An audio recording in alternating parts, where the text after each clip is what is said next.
Phone check. 1, 2. The microphone check. 1, 2, 1, 2. The microphone check. I got my headphones tuned between two different AM stations, and my briefcase is full of declassified information. Declassified. Declassified. Good evening and welcome to News from Neptune for the 18th week of 2016. I'm Carl Estabrook. For 25 years, this program has been a weekly hour of spontaneous and unrehearsed discussion of the news of the week and its coverage by the media. First on a so-called community radio station, but I was deplatformed there. Deplatforming is a recent coinage in the university and media. It means depriving someone of a place to speak because of what they're saying. I appreciate the chance to come to you now via Urbana Public Television and YouTube. Our program's name, News from Neptune, comes from Noam Chomsky, who's been writing sensible things about U.S. politics for half a century. Chomsky says that in the U.S. media, either you repeat the same conventional doctrines everybody is saying, or else you say something true, and it will sound like it's from Neptune. Tonight, Karen Aram, David Green, and I will try to say some true things. It's May 6th, in a week when it became clear that Donald Trump will probably be the Republican nominee for president. Trump is an effect as much as a cause, an effect of the popular anti-neoliberal revolt, which we're in the midst of.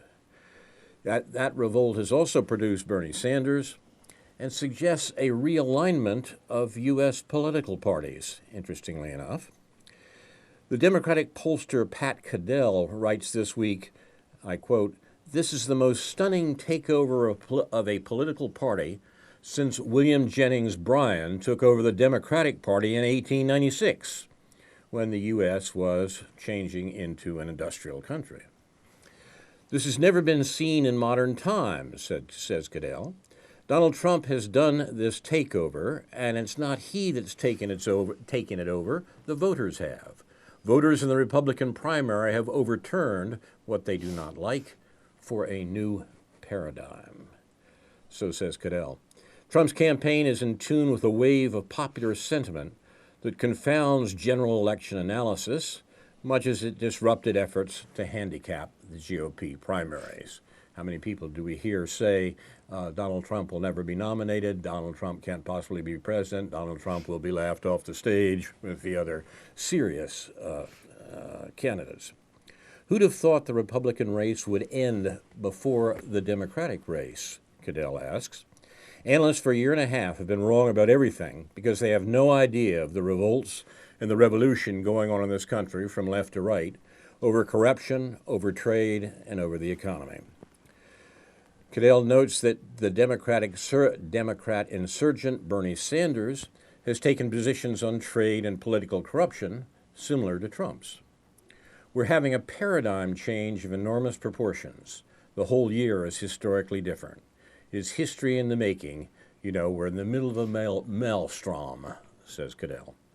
We have Hillary Clinton, the Democratic Party coronated candidate, in a rigged political system with the greatest political machine in history and the entire Democratic leadership in the country on board for her, no matter what crime she commits. And you have a 74-year-old socialist who's taken her to the wall? Really? Cadell asks.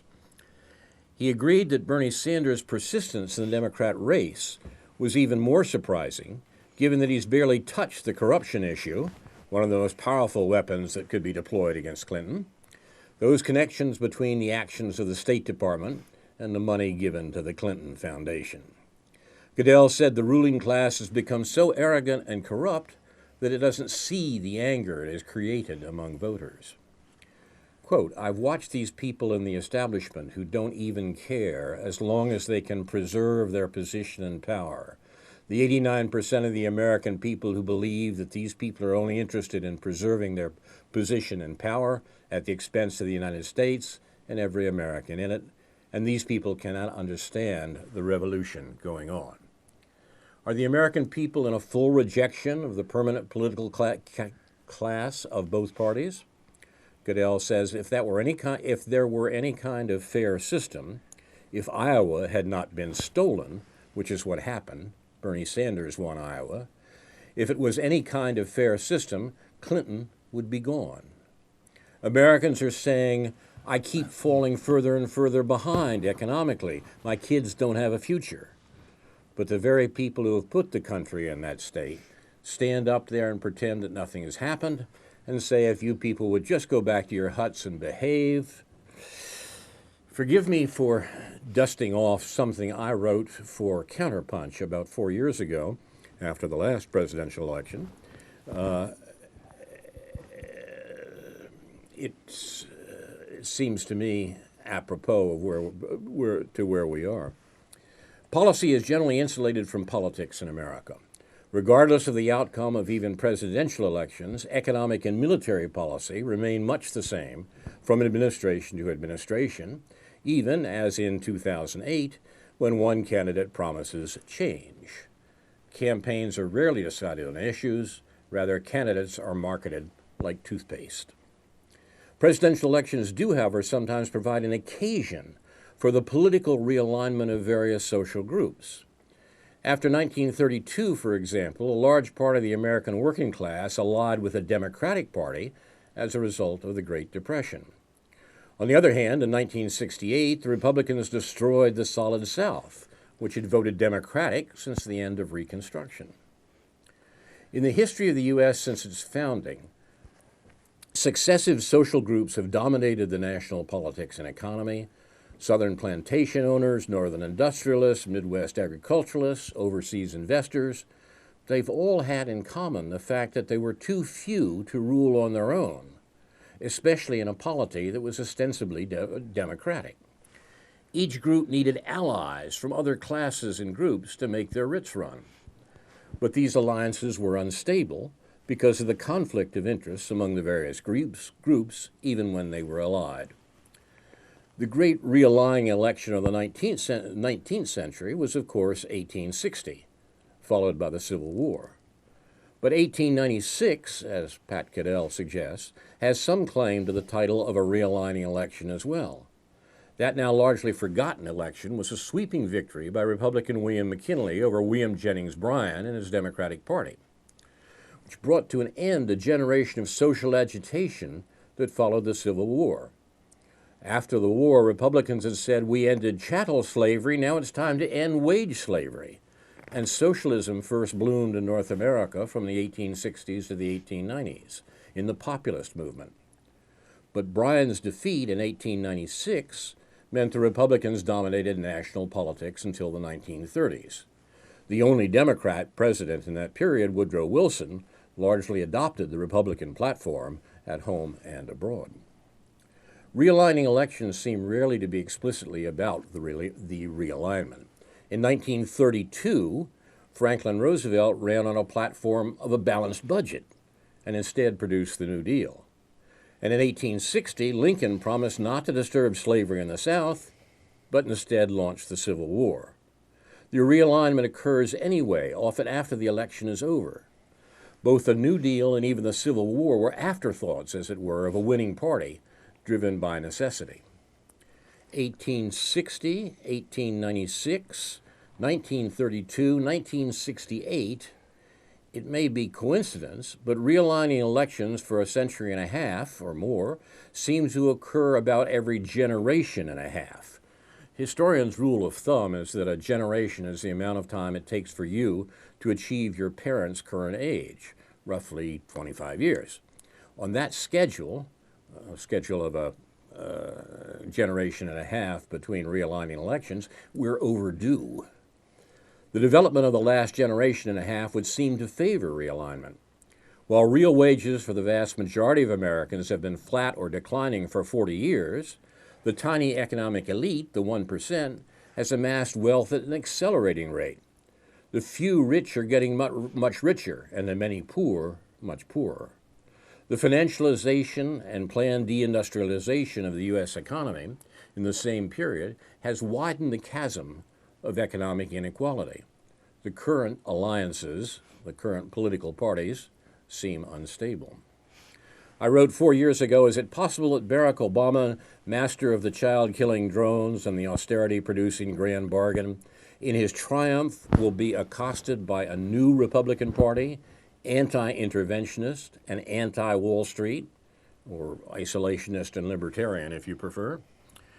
The regime-friendly Washington Post writes with dismay this week, Trump is disdainful of free trade agreements, leery of foreign intervention, and a champion of protecting entitlements, close quote.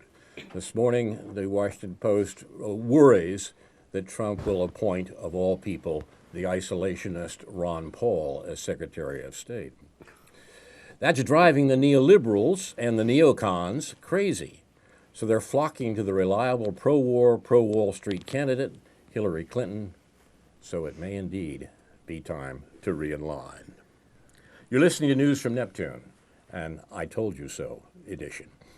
And we'll begin with David Green.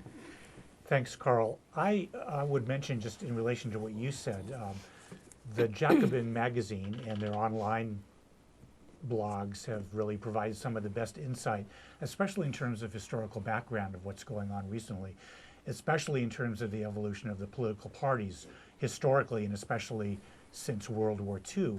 And there's an article, I can't remember what it's called, but it's by a guy named Paul Heidemann, I think he's a graduate student actually, in the recent Jacobin issue, which may be available online, which really taught me a lot about what was going on in the 1960s when the so-called Southern Strategy, Nixon's so-called Southern Strategy, which really began with Goldwater winning the only the states in the South in 1964.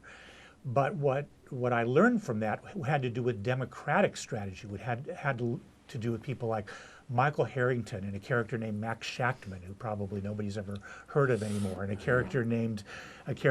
guy, a very well-known guy named Bayard Rustin, who had a vision of the Democratic Party as abandoning the South, understandably because of the segregationism that had been part of the Democratic Party and its alliance with Southern Democrats ever since the Civil War. So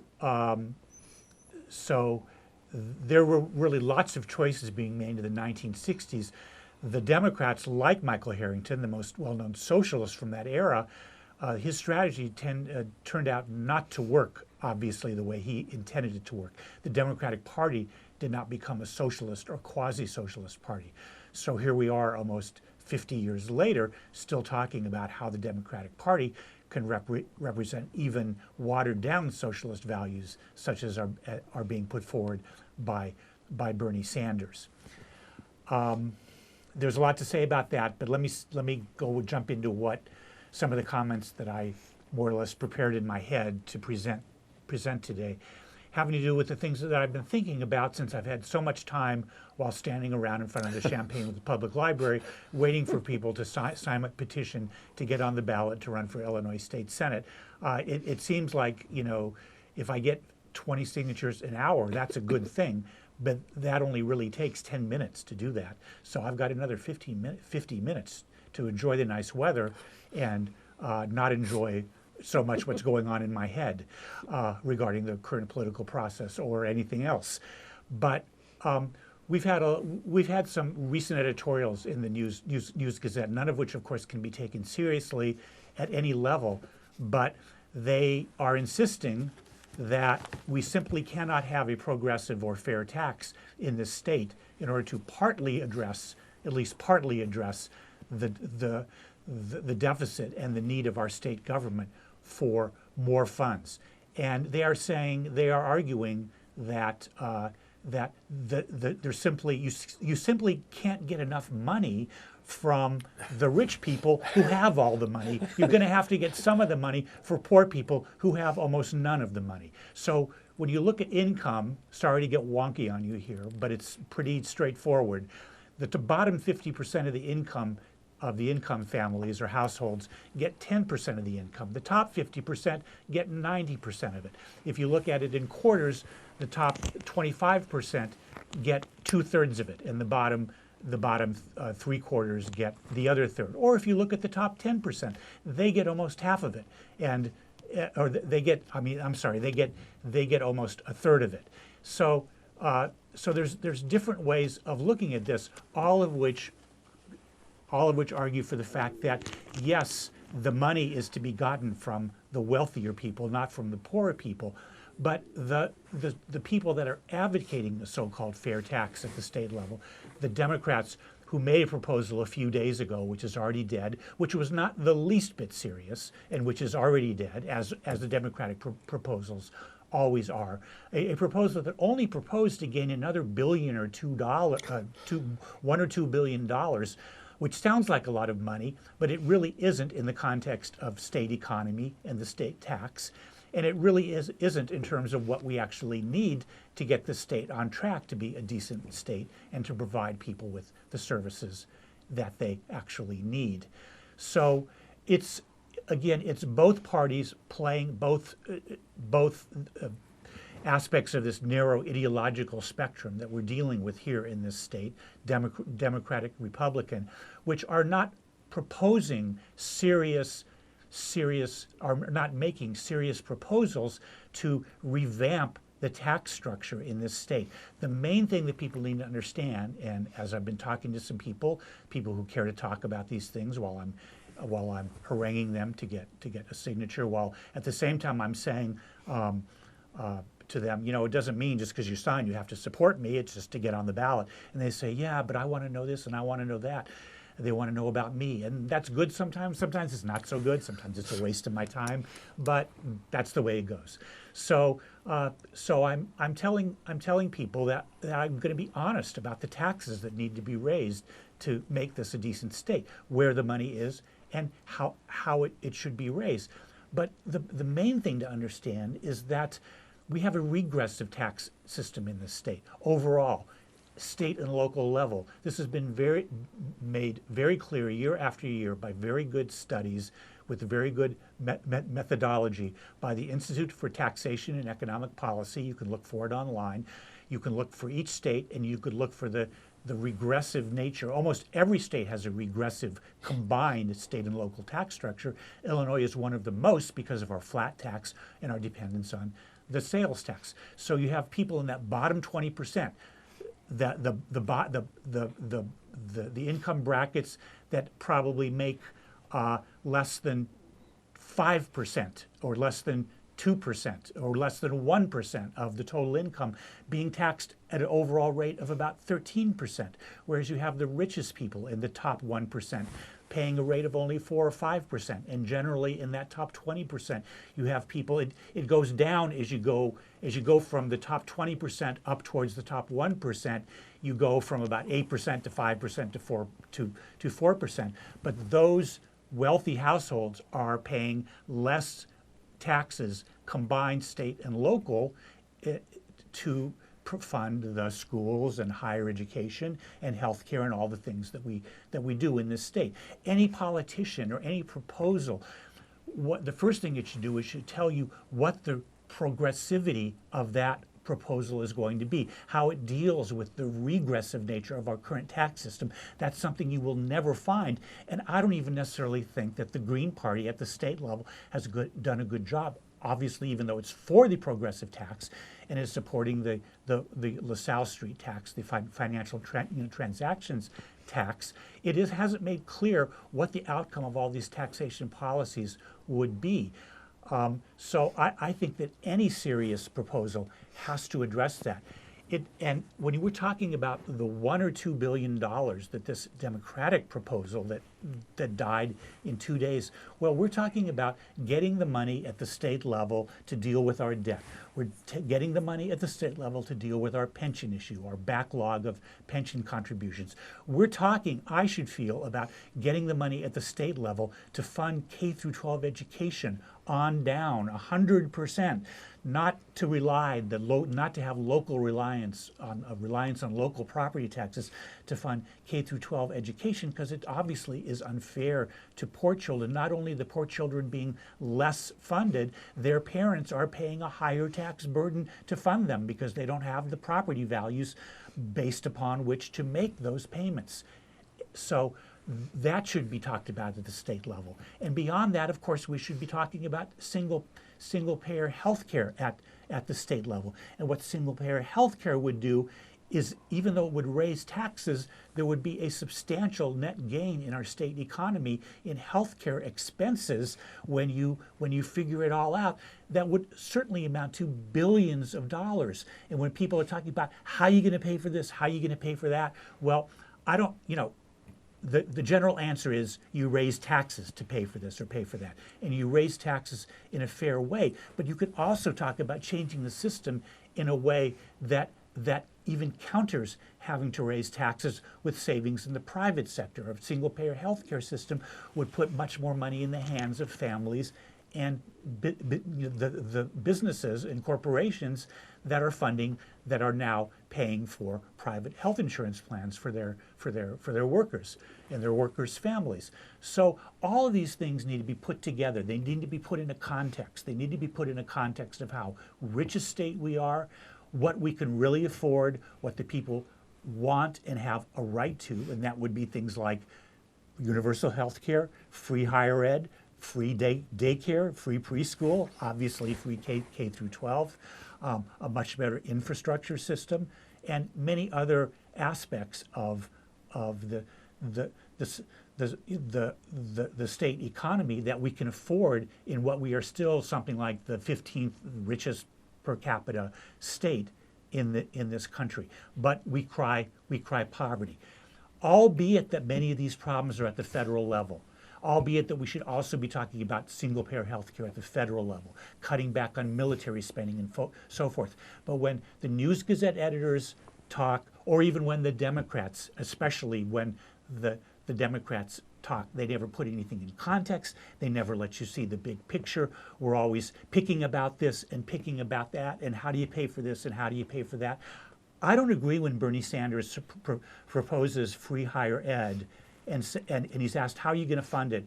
And you're going to fund it from a financial transactions tax, a Wall Street tax, or a Tobin tax. That tax is fine. That should be implemented at the national level, not just at the Illinois state level. But we can afford free higher ed in this country, and Bernie Sanders shouldn't be having to argue with people about how you're going to pay for it. Obviously, we can afford to pay for it. Let's talk about all the things we need. Then let's talk about all the things we don't need. Then let's talk about how much money we need to collect at the federal and state and local levels. And then let's talk about how we're going to tax people for that. That would be a debate that people could understand. And in that context, people would understand that if you're in the top 1%, 10%, 25%, or even top half, you may be paying more taxes. Healthcare is the big issue because if that were dealt with, nobody would really be paying more taxes in the final, or nobody would have a net loss in that framework when you start talking about saving hundreds of billions of dollars of healthcare. But beyond that, let's just be honest, and that's what I want to do by running for this office, putting those issues on the table, which won't be put, if I get on the ballot, which will not be put by either of my opponents, Senator Scott Bennett, the incumbent in this 52nd district, or his Republican opponent, Mike Madigan, the other Mike Madigan, who's an Urbana City Council person.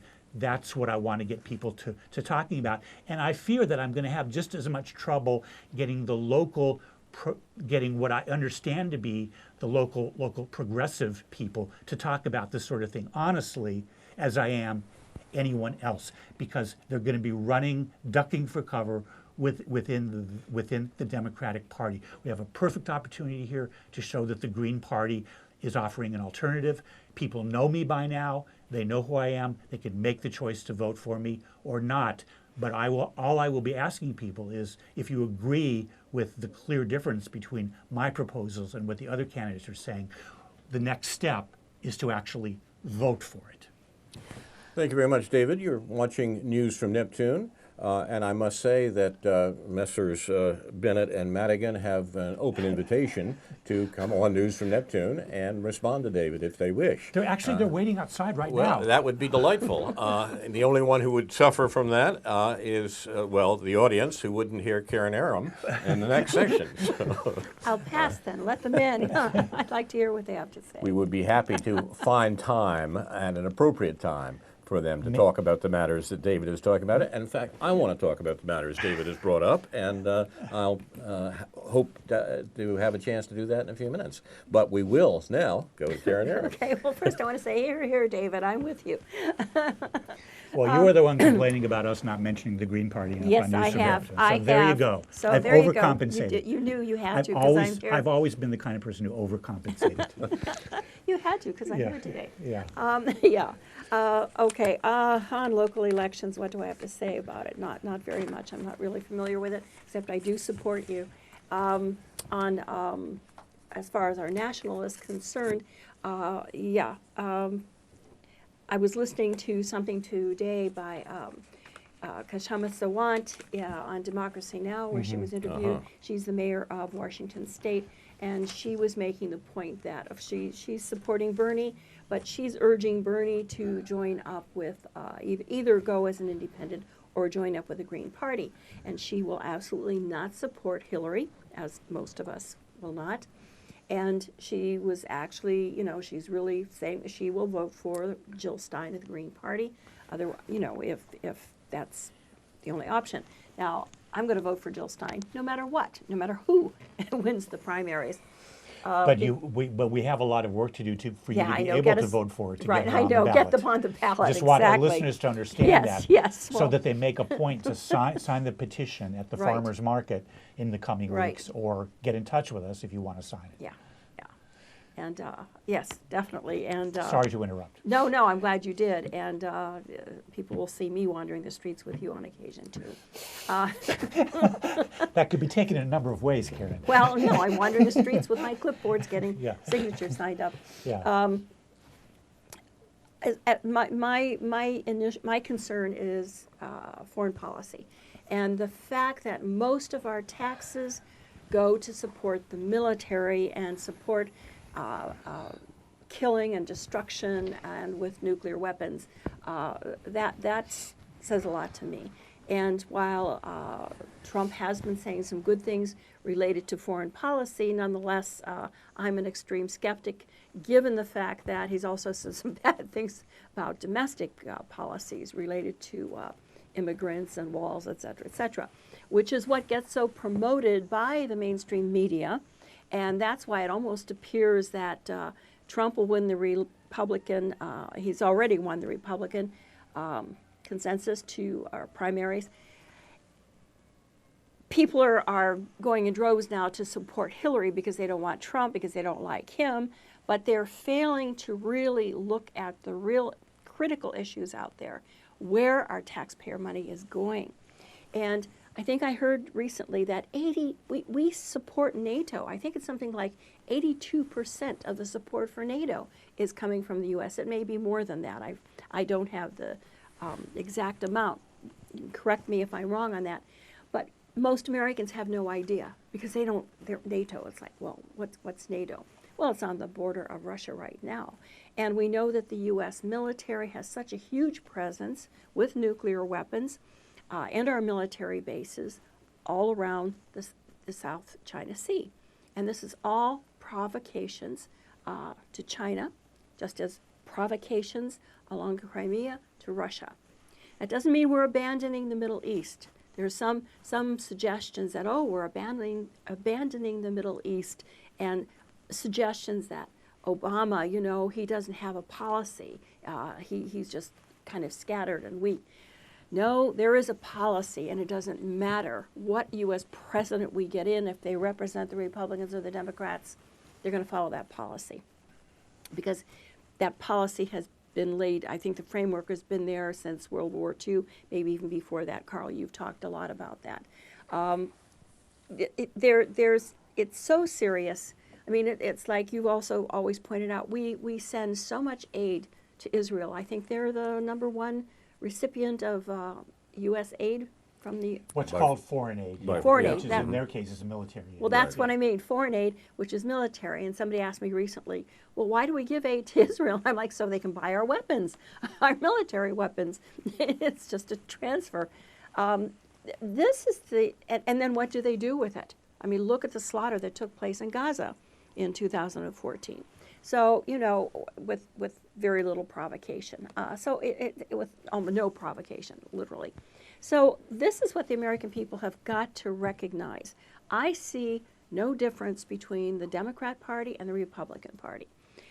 When it comes to foreign policy, they will continue to implement it. We know that the Bush administration was having difficulty getting AFRICOM, getting our military bases throughout Africa. Obama was able to do it with a smile because they welcomed him with open arms, because they saw him as one of them. After all, his father had been a Kenyan, and he was able to spread AFRICOM all over Africa. I think the only two nations now are Zimbabwe and Eritrea that that's right. we don't have a foothold in.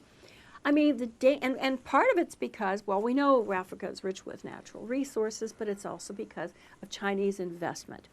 So when we're provoking war with China, we're provoking war with Russia. I mean, Cold War at this point, but make no mistake, accidents happen. And either way, the provocations, we're dependent upon the good sense of the Russian nation, and we're depending upon the good sense of the Chinese to not allow themselves to be provoked into war. But this is where our money is going, and this is what's depleting funds that should be, as David has pointed out, spent for education, spent for health care, spent on things that our people need, and to bring back the jobs. I don't know how we're going to go about bringing back the jobs, but creating jobs. I mean, China has been leading us when it comes to solar energy for quite a long time now. And now I want to sort of pivot to something else going on in Asia, Sri Lanka.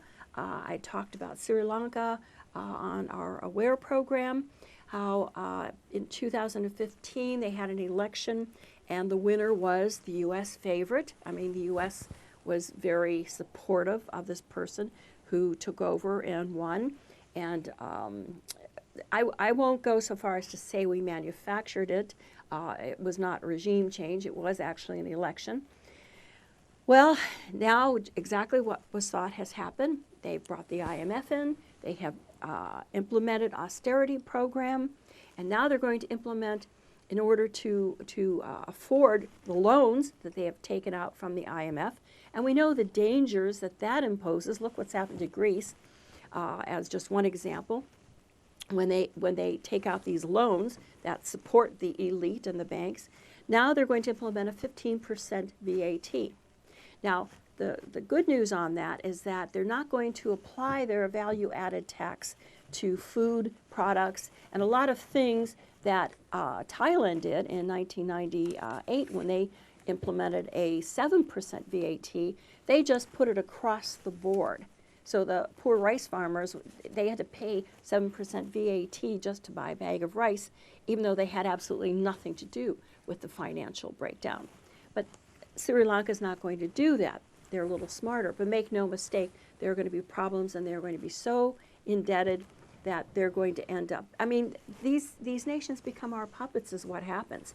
And it is all about war because Sri Lanka is right there in line on the seas. We want them to be one of our people when it comes to provoking China. And we're looking at a very, very dangerous scenario. And the elections are important only if we recognize that we do have to build a third party. I don't see any way out of it. And even though we're not getting Jill Stein on the ballot here so far in Illinois, we're trying. But the Democratic state, as it is, has made sure that the requirement for so many signatures is astronomical. But we have to keep at it. We can't give up. And for anyone out there, any of the younger people out there, your future really is in jeopardy if we don't do something. Thank you, Karen. You're watching News from Neptune. We're talking about various issues, national, state, and local, that appertain to the questions of war and peace and economic prosperity in the world today. These things are all bound up together in the old SDS mantra, everything is connected. And it's important to see those connections because our government, it's working not for us but for the 1%, works rather hard to make sure that we don't see those connections. So I'd like to go back a couple of things that David was talking about, and then say a word or two about a couple of things Karen mentioned. First of all, the article in the News Gazette, the editorial in today's News Gazette that David talked about, it was, as he says, far too typical of the News Gazette. But there was one remarkable point in the midst of it. As the Democrats keep telling us that it's the governor's neoliberal commitments that prevent the establishment of a budget and the establishment of a tax regime that would support this budget. The News Gazette admits what everyone knows, but few people talk about apparently, that the Democrats have supermajorities in both houses of the Illinois legislature and could pass a budget and the taxes to support it anytime they wanted to. And that's good of the News Gazette to admit that, and it suggests something about the perfidy of the state Democrats. The governor may indeed be neoliberal, and along with the Democrats, in terms of their commitment to the use of government authority for the benefit of the 1%. But there's a certain bluff and rude honesty about the governor, that the Democrats in the legislature lack. The governor has said what he wants to do and is doing it to the dismay of anybody who's concerned about the situation in the state as a whole. The Democrats are far cannier and don't admit what they're doing, which is that they're looking out for the wealthy in the state and using government power to support their interests. For example, and specifically, on this matter of taxes, the Green Party and others have suggested that a financial transaction tax is far better than a progressive tax in the state, that without changing the Constitution, the state of Illinois could establish a tax on financial transactions that would affect primarily LaSalle Street, the state equivalent of Wall Street, and produce far more money than the proposed Democratic tax, the progressive tax would render. But the Democrats don't do that for the obvious reason they don't want to offend the state's 1%. That's where they get their money too. So we don't have that, and it's not even part of the discussion. And that's the real shame.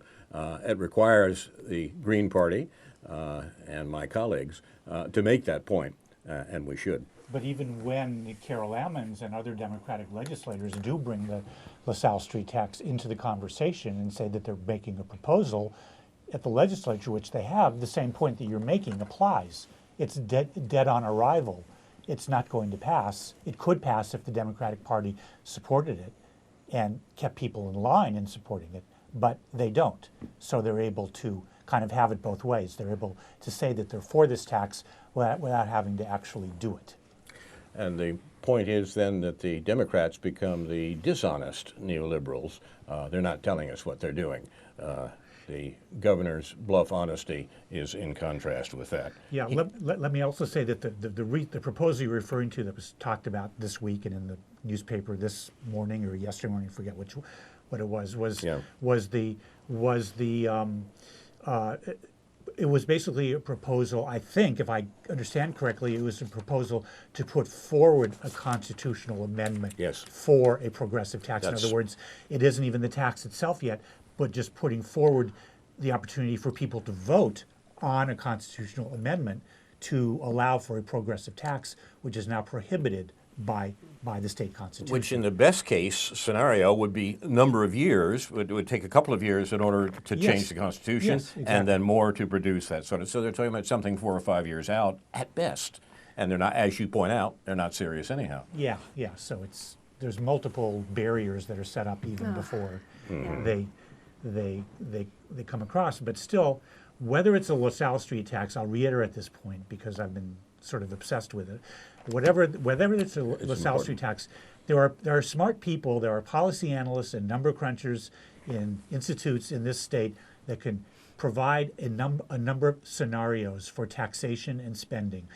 And you never, with the most well-known one is called the Center for Tax and Budget Accountability in Chicago, and their leader has come down here several times and talks about his various proposals for dealing with some issues, and some of them are very wonky in terms of pensions and broadening the sales tax to include services. That's not so wonky. Most states do that. We don't tax. If we should have a lower sales tax, but that would include services, not just goods. But in any event, there are people who can run these numbers, and while doing so, can inform the people as to how fair their proposals are in terms of who's being taxed overall. And I think that's just so vital, because that's the one thing that nobody will talk about. And we have, now that I'm no longer employed by the Institute for Government and Public Affairs on campus, I can go after them because they're negligent. They're negligent. They have access to the newspaper. These economists and these political scientists have access to our newspaper. They can write a column whenever they want, but they don't address the fundamental issues. People like Fred Gertz or whomever else do not address. I don't mean to single him out, because there's other economists who can do the same thing. They are utterly unhelpful. Their so-called nonpartisan think tank is utterly unhelpful at helping the people of this community or this state, and they really have responsibility to the state, because the IGPA is a university, is a U of I-wide institute. It includes both the Chicago and Springfield campuses as well as the Urbana campus. They do not shed any light on these issues. And that's just typical of the way academia works these days. They really do not help. Here we live in an academic community, and there are people that would be fine resources. Once in a while, you see them in the local paper, especially when they're like non-tenured faculty members, fighting for some basic rights. But you don't see the big thinkers, and that's because the big thinkers who are making the mid six-figure salaries, and a lot of them, some are making $300,000-$400,000 a year, or at least $200,000 a year, being an economist. They are not telling people what they need to know. They are not at all interested in really contributing to a vibrant democratic conversation about what's going on in this state. It's just doom and gloom. And of course, one of the worst is their weekly columnists, their weekly of policy analyst columns, Jim Nolan, who's obsessed with the fact that a few rich people are moving out of state. How do we get those rich people to stay in this state so we can have the same crappy state that we've got, which is crappy because they live here and control it? And the answer is give them money, right? The point that Karen started with, the Kashana Sawant, the city councilwoman from Seattle, and the concerns about the Trump campaign, I think points up, the Republican campaign, I think points up what the establishment is really most worried about in the emergence of Donald Trump as a candidate, and that is his criticism of the regime of war and austerity that both parties have promoted, and notably for 8 years now, or a better part of 8 years, the Democratic administration. The fact that the fundamental policies of our government are being criticized or being questioned by the Republican nominee is producing a tremendous outrage amongst the political establishment. You can see Charles Krauthammer. I'm amazed at how much Krautheimer's concern and mine are alike these days. The only difference is that we put opposite signs on them. The things he's in favor of, I'm against, and conversely. But he gives a not inaccurate account of the Trump campaign, precisely in that the danger is that Trump is criticizing the war and austerity regime of the Obama administration, of both parties, in fact, and we can't have that, says Charles Krauthammer. The cream of the jest actually comes this morning, or rather yesterday, when the neocon, or Wednesday of this week, the neocon journalist for the Washington Post, Jennifer Rubin, tweeted under the hashtag things to worry about that she's afraid Ron Paul would be selected by Secretary of State in a Trump administration. Why is that a problem? Because Ron Paul is against interventions abroad, against killing people overseas, against the most extensive terrorist campaign in the world today, Obama's drone assassinations. Rubin, described as a conservative journalist, and that's the word that in some sense is under debate right now, works for the Washington Post, where she espouses the neocon line on foreign policy. And it's the neocons who are particularly upset because Trump threatens to challenge that line, as Karen pointed out. As an advocate for American exceptionalism, Jennifer Rubin supports military intervention and a never-ending war on terror. Now, in fact, they're jumping at shadows here in some ways. Donald Trump has not said, not even suggested, that he would appoint Ron Paul as Secretary of State. Right. But the danger... Right. Beg pardon? I said, right, where did that come from? Well, it becomes because they are accurately perceiving that Trump represents a challenge to the consensus of Republicans and Democrats on the foreign wars, on war and austerity. And that's the same perception that's leading the leading that's making the leading neocons like Robert Kagan say they're abandoning the Republicans and going over to Hillary Clinton, because Hillary Clinton can be counted on for a pro-war, pro-Wall Street campaign, as recent presidents, all recent presidents have done, as you pointed out. But the fear amongst the establishment that they have a loose cannon on the deck, and that the loose cannon will not fire regularly as all the other cannons that they have lined up before have done so, have done till now, suggests a real panic on the part of the American establishment. Good. One point I want to also make is that I did see also this morning a blip, I think it was from MSNBC, Chris Hayes, so I assume it was MSNBC, which represents the Democratic Party, was interviewing Susan Sarandon. Right. And you saw that too. Yeah. And she, I can't quote her precisely, and I only picked up bits and pieces, but basically I think she was saying that she would support Trump as opposed to Hillary. And I forget what Chris said to her, something about the status quo, and she pretty much called Chris Hayes on it, and she said, well, then you don't understand what's going on or what the status quo is. But she said she felt that Trump would bring on the revolution.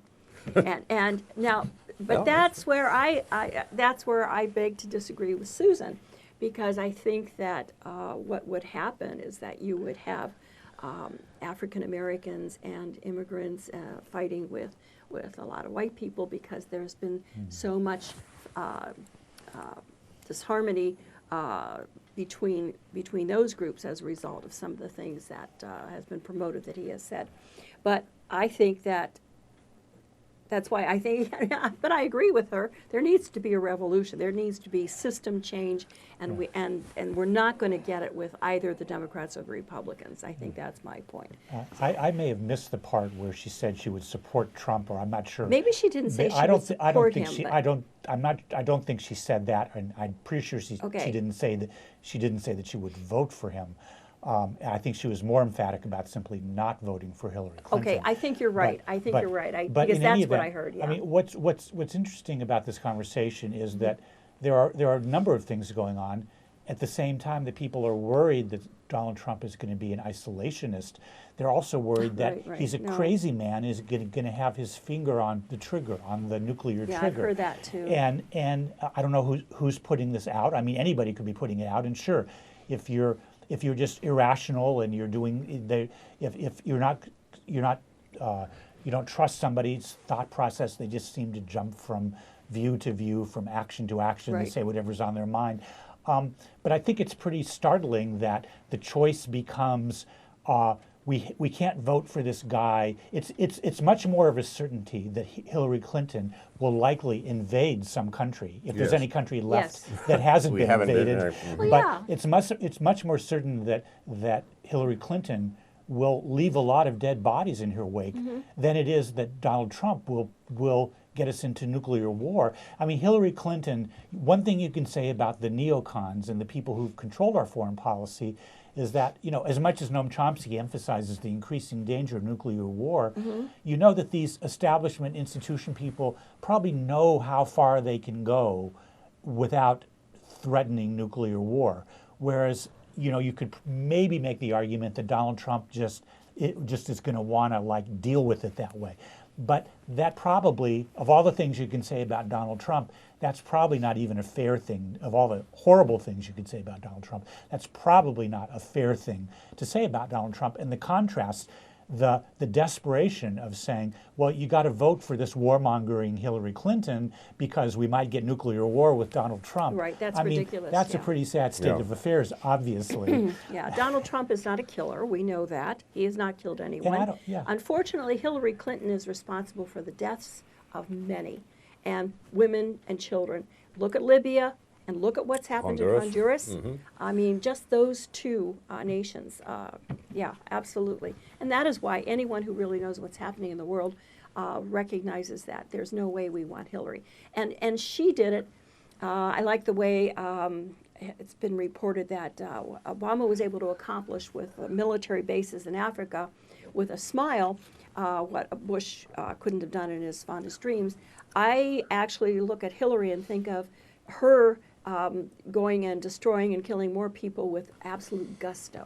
I mean, it's like this is something she actually enjoys, proving to people that she can be really tough.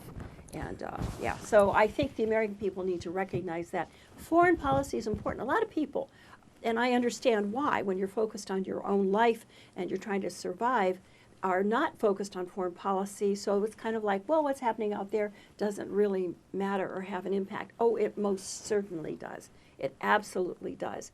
And that's what people have to recognize. That's where all the money is going, to kill people, bottom line, and destroy. And I think it's important to insist that in the eyes of our rulers, this election is really not about racism or immigration. Right.